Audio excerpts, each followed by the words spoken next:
এই পথকে ভালোবেসে এবারে মঞ্চে আসছে বরিশাল থেকে শফিকুল ইসলাম।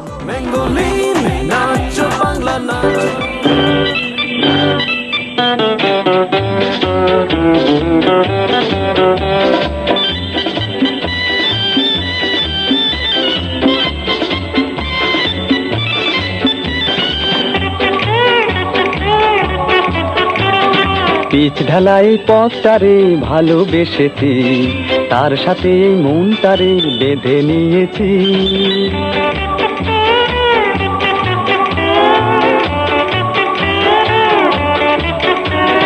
রং ভরা এই শহরে যতই দেখেছি, আরে গোলক ধাঁধার চক করে ততই পড়েছি।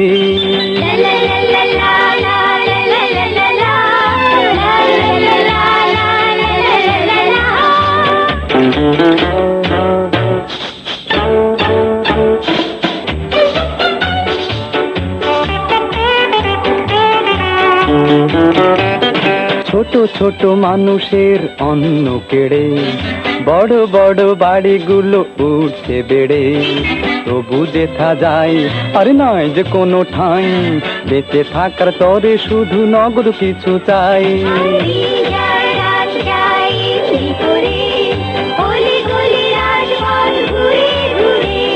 পিচ ঢালাই পথটারে ভালোবেসেছি, তার সাথে এই মনটারে বেঁধে নিয়েছি।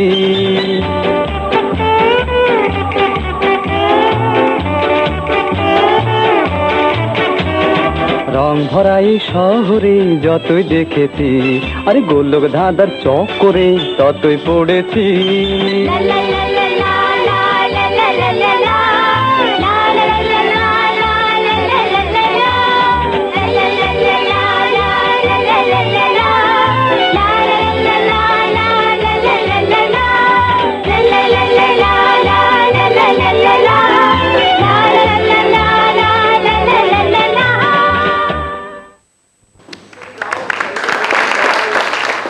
প্রথমেই চলে যাব ফেরদৌস ভাইয়ের কাছে।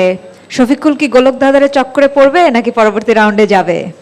তোমার নাচ খুব ভালো, কোনো সন্দেহ নেই, তুমি বেশ ভালো নেচেছো, কিন্তু ক্লাসিক্যাল ডান্সাররা যখন মডার্ন ডান্স করে তখন একটা প্যাটার্ন হয়ে যায়, তো সেই প্যাটার্নটা তোমার মধ্যে আছে, তোমাকে এখান থেকে বের হয়ে আসতে হবে। যখন যে নাচটা করবে শুধু সেই নাচটাই করবে, গান গাইলে পুরোটা গাবে, নয়তো গাবে না, তো এই জিনিসগুলি খেয়াল রাখতে হবে। ওকে, অল দ্য বেস্ট। শিবলি মোহাম্মদ, কেমন লাগলো শফিকুলের নাচ? আমি সবসময় চেষ্টা করি ছেলেদেরকে একটু পার্সিয়ালিটি করতে, তো প্রিয়া আপু কোনো অসুবিধা নাই, ভালোকে ভালো মানে শফিকুলকে একটু পার্সিয়ালিটি করা যায়, ভালো, আমার ভালো লেগেছে। Thank you sir.